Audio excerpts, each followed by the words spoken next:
Hi, this is Value Updates YouTube channel. நம்ம value update channel exclusive legal education கொடுத்துட்ருக்கோம். நம்ம சேனலை வந்து சப்ஸ்கிரைப் பண்ணுங்கள், மறந்துடாதீங்க. பெல் பட்டன் ப்ரெஸ் பண்ணுங்கள். பெல் பட்டன் ப்ரெஸ் பண்ணுறதுனால நம்ம போடுற கான்டென்ட் உடனுக்குடன் உங்களுக்கு ரீச் ஆகும். நீங்கள் வந்து நம்ம போடுற விஷயத்தை உடனே தெரிஞ்சு கொள்ள முடியும். மற்றும் பார்த்தீங்க அப்படின்னா வியூவர்ஸ் சோசியல் மீடியா வாட்ஸ்அப் குரூப்பில் வந்து ஷேர் பண்ணுங்கள். உங்கள் மூலமாக மக்கள் சட்டம் தெரிந்து கொள்வார்கள் அப்படின்னு நம்ம சொல்லிக்கிறோம். இன்றைக்கி பார்க்க போகிறது பார்த்தீங்க அப்படின்னா ஒரு வழக்கு. என்ன வழக்கு அப்படின்னா எங்கே நடந்ததுன்னா மதுரை உயர் நீதிமன்றத்தில் நடந்த ஒரு முக்கிய வழக்கு. இது ஒரு முக்கியமான தீர்ப்பு. லஞ்ச ஒழிப்புத்துறை சம்பந்தமான வழக்கு, விஜிலன்ஸுடைய வழக்கு, டிஏவிசி. இந்த வழக்கில் வந்து சுருக்கமாக என்ன அப்படின்னு பார்த்தீங்க அப்படின்னா, முதல்ல நம்ம அதாவது மொட்டை கடுதாசி அனானிமஸ் லெட்டரை வந்து ஒருத்தர் மேலே போடுறாங்க. இவர் வந்து லஞ்சம் வாங்கியிருக்காரு அப்படின்னு சொல்லி, அதாவது அரசு ஊழியர் வந்து வாங்கியிருக்காருன்னு ஒருத்தர் வந்து எழுதுறாரு மொட்டை கடுதாசி அனானிமஸ் லெட்டர். அந்த லெட்டர் மேலே விசாரிக்க முடியுமா விசாரிக்க முடியாதா அப்படிங்கிறது தான் வழக்கு. இந்த வழக்கில் பார்த்தீங்க அப்படின்னா மொட்டை கடிதாசி, அதாவது மொட்டை கடிதமாக வந்து இருந்தால் கூட வந்து லஞ்ச ஒழிப்புத்துறை வந்து விசாரிக்கலாம் அப்படின்னு சொல்லி மதுரை உயர் நீதிமன்றம் வந்து ஒரு முக்கிய தீர்ப்பு வந்து கொடுத்துருக்காங்க. இந்த வழக்கினுடைய விவரத்தை வந்து நம்ம வந்து பார்க்க போகிறோம். இது வந்து யார் மேலே மொட்டை கடுதாசி வந்து போடப்பட்டதோ, லஞ்ச ஒழிப்புத்துறைக்கு கொடுக்கப்பட்டதோ அவர் வழக்கு போட்டிருக்காரு. இது மொட்டை கடுதாசி, அதனால வந்து இதை விசாரிக்கக்கூடாது, என் மேலே போட்ட மொட்டை கடுதாசி யாருன்னே தெரியலை, அதனால் இந்த மொட்டை கடுதாசிங்கிறது வந்து ஒரு ஸ்திரத்தன்மையற்றது, சட்டத்துக்கு எதிரானது அப்படின்னு சொல்கிறாரு.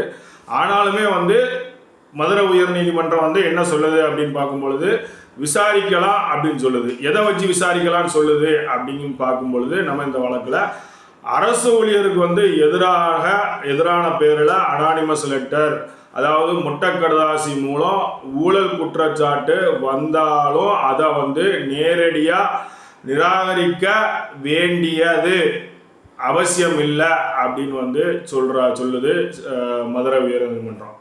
குற்றச்சாட்டு வந்து ஆரம்ப ஆதாரம், அதாவது அந்த குற்றச்சாட்டு மொட்டை கடுதாசியில் ஒரு ஆதாரத்தோட உண்மைத்தன்மையை வந்து எழுதியிருக்காங்க அப்படிங்கிற பட்சத்தில், அதாவது பிரைமா ஃபேசி மெட்டீரியல்ஸோட அந்த கடிதம் வந்து மொட்டை கடிதாசி, அதாவது பெயர் இல்லாத அட்ரஸ் இல்லாத கடிதாசி இருந்தால் லஞ்ச ஒழிப்புத்துறை டிவிஏசி வந்து உண்மைத்தன்மையை வந்து சரிபார்க்க ஆரம்ப விசாரணை ப்ரிலிமினரி என்கொயரி வந்து நடத்த அதிகாரம் வந்து கொண்டிருக்கு, நடத்த முடியும் அப்படின்னு சொல்லி சென்னை உயர் நீதிமன்ற மதுரை அமர்வு முக்கிய தீர்ப்பு வந்து இந்த வழக்கில் கொடுத்துருக்காங்க. வழக்கு விவரம் அப்படின்னு நம்ம பார்க்கும் பொழுது வழக்கு எண் வந்து ரிட் பெட்டிஷன் கிரிமினல் சிஆர்எல், அதாவது கிரிமினல் எம்டி நம்பர் 2419/2026 சென்னை நீதிமன்றத்தில், அதாவது மதுரை அமர்வில் நடந்த தீர்ப்பு. உயர் நீதிமன்றம் வந்து மதுரை அமர்வு.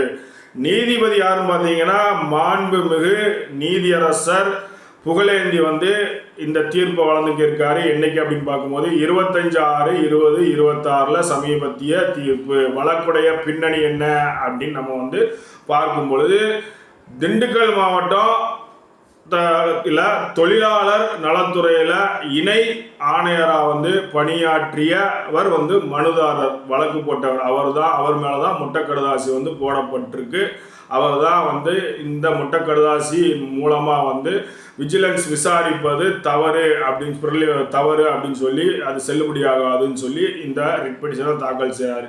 தமக்கு எதிராக வந்து பெயரில்லாத புகாரை வந்து அடிப்படையில் டிவிஏசி விஜிலன்ஸு ஆரம்ப விசாரணை நடத்தியது சட்டவிரோதம் அப்படிங்கிறத வந்து சொல்கிறாரு. அதை வந்து என்ன சொல்கிறாரு அப்படின்னா, அரசு வெளியீட்டு, அதாவது கவர்மெண்ட் ஆர்டர் எம்எஸ் நம்பர் வந்து 173 19/12/2018 படி மொட்டை கடுதாசி, அதாவது அனானிமஸ் லெட்டர் மீது நடவடிக்கை வந்து எடுக்கக்கூடாது என்று வந்து வாதிட்டு நீதிமன்றத்தை வந்து அணுகிறாரு. அந்த ஜிஓ படி வந்து நீங்கள் வந்து அந்த ஜிஓ வந்து என்ன பாதுகாக்குது, மொட்டை கடுதாசியை வந்து நீங்கள் வந்து என்டர்டெயின் பண்ணக்கூடாது அப்படின்னு சொல்லி இவர் வந்து வழக்கு போடுறாரு. நீதிமன்றத்தின முக்கிய கருத்து இந்த வழக்கில் என்ன சொல்கிறாங்க அப்படின்னு நம்ம பார்க்கும் பொழுது, மொட்டை கடிதம் அனானிமஸ் லெட்டர் அப்படிங்கிறது ஒரே காரணத்தினால மொட்டைக்கடுதான் அப்படிங்கிற ஒரே காரணத்தினால அதனை வந்து முழுமையாக வந்து புறக்கணிக்க முடியாது அப்படின்னு சொல்கிறாங்க.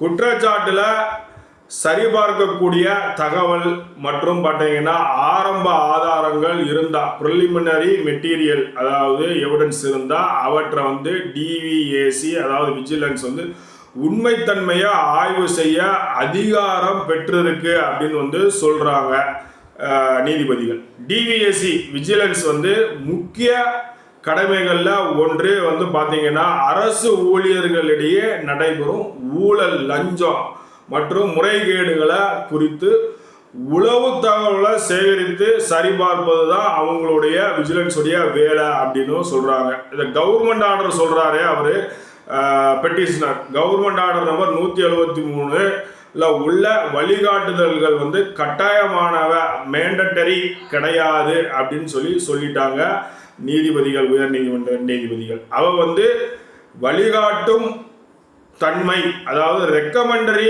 கொண்டவை மட்டும்தான் அப்படின்னு வந்து சொல்றாங்க. ஆரம்ப விசாரணை ப்ரிலிமினரி என்கொயரி என்பது பார்த்தீங்க அப்படின்னா வழக்கு பதிவு செய்வதற்கு முன்பு மேற்கொள்ளப்படும் முதற்கட்ட உண்மை சரிபார்ப்பு மட்டும்தான். அதனால வந்து ப்ரிலிமினரி என்கொயரியை நடத்தக்கூடாதுன்னு சொல்ல இந்த பெட்டிஷனருக்கு அருகதை இல்லை அப்படின்னு சொல்றாங்க. இந்த வழக்குல என்ன நடந்தது அப்படின்னு பார்க்கும் பொழுது டிஏவிசி விஜிலன்ஸ் மேற்கொண்ட ஆரம்ப விசாரணையில 105 அதாவது ப்ரிலிமினரி என்கொயரியில 105 சாட்சிகளை வந்து விசாரிக்கப்பட்டிருக்கு. மனுதாரருக்கு எதிரான ஒரு முக்கிய குற்றச்சாட்டு ஆதாரங்களுடன் உறுதிப்படுத்தப்பட்டதாக அறிக்கை வந்து தாக்கல் செய்யப்பட்டிருக்கு டிஏவிசினால.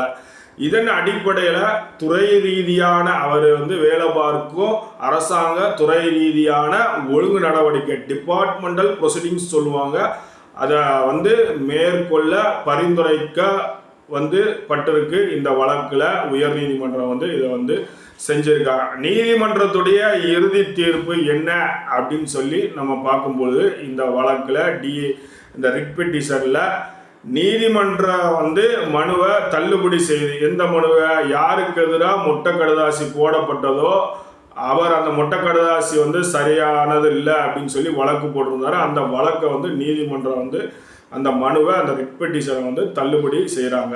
என்ன தள்ளுபடி செய்கிறாங்க? லஞ்ச ஒழிப்புத்துறை வந்து மேற்கொண்ட ஆரம்ப விசாரணையில் சட்டவிரோதம் எதுவுமே கிடையாது அப்படின்னு சொல்லி மதுரை உயர் நீதிமன்றம் வந்து சொல்லுது.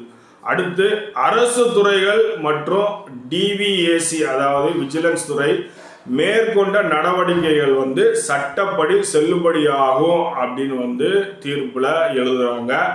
துறை ரீதியாக வந்து ஒழுங்கு நடவடிக்கைகளை தொடர்ந்து மேற்கொள்ளலாம், டிஏவிசி விஜிலன்ஸ் வந்து மேற்கொள்ள அதிகாரம் இருக்கு அப்படின்னும் வந்து தீர்ப்பு வந்து சொல்லப்படுது. இந்த தீர்ப்பு வந்து ஊழல் குறித்த பேரில்லா புகார்களுக்கு ஆரம்ப ஆதாரங்கள் இருந்தா மொட்டை கடுதாசியா இருக்கு, அனானிமஸ் லெட்ரு, பெயரில்லாத புகாரா இருந்தாலும் ஆரம்ப ஆதாரத்துடன் அந்த ஃபேக்ட் உண்மையாக இருந்தா லஞ்ச ஒழிப்புத்துறையால விசாரணை நடத்த முடியும் அப்படின்னு முக்கியமான சட்ட கொள்கையை வந்து உறுதிப்படுத்துது இந்த தீர்ப்பு. இது அரசு வந்து நிர்வாகத்தில் வெளிப்படைத்தன்மை மற்றும் பொறுப்புணர்வை வலியுறுத்தும் ஒரு முக்கிய தீர்ப்பாக வந்து கருதப்படுது. அரசு துறையில் வேலை பார்ப்பவர்கள் வந்து ஊழல், லஞ்சம் இது மாதிரியான முறைகேடுகளை தவிர்ப்பதற்காக வந்து முக்கியமான ஒரு தீர்ப்பாக வந்து இது வந்து அமையுது அப்படிங்கிறத நம்ம வந்து தெரிவிச்சுக்கிறோம். இந்த தீர்ப்பு பொதுவாக வந்து மொட்டை கடுதாசியில் உண்மைத்தன்மை இருக்குது, அதில் வந்து மெட்டீரியல் எவிடன்ஸ் வந்து கொடுத்துருக்காங்க அப்படின்னா ப்ரிலிமினரி என்கொயரி கண்டிப்பாக நடத்தலாம், அதில் எந்த தவறும் இல்லை அப்படின்னு வந்து சொல்கிறாங்க. இன்னார் தான் வந்து புகார் கொடுக்குறாங்கன்னு சொல்லணும்னு அவசியம் இல்லை அப்படிங்கிறத இந்த தீர்ப்பு வந்து எஸ்டாப்ளிஷ் பண்ணுது அப்படிங்கிறத நம்ம வந்து சொல்லிக்கிறோம். நம்மளுடைய value update channel exclusive legal education கொடுத்துட்ருக்கோம். நம்ம சேனலை வந்து சப்ஸ்கிரைப் பண்ணுங்கள், மறந்துடாதீங்க. பெல் பட்டன் ப்ரெஸ் பண்ணுங்கள். பெல் பட்டன் ப்ரெஸ் பண்ணுறதுனால நம்ம போடுற கான்டென்ட் உடனுக்குடன் ரீச் ஆகும். நீங்கள் நம்ம போடுற அப்டேட்ஸை உடனே தெரிந்து கொள்ளலாம். நம்மளுடைய சப்ஸ்கிரைபர் வியூவர்ஸ், முக்கியமாக வியூவர்ஸ் வந்து சோசியல் மீடியா வாட்ஸ்அப் குரூப்ஸில் ஷேர் பண்ணுங்கள். அதன் மூலமாக மக்கள் உங்கள் மூலமாக சட்டம் வந்து தெரிந்து கொள்வார்கள். சட்டம் அனைவரும் தெரிந்து கொள்ள வேண்டும். சட்டம் தெரியாதுன்னு யாரும் சொல்ல முடியாது அப்படிங்கிறதையும் தெரிஞ்சுக்கோங்க. மிக்க நன்றி, வணக்கம்.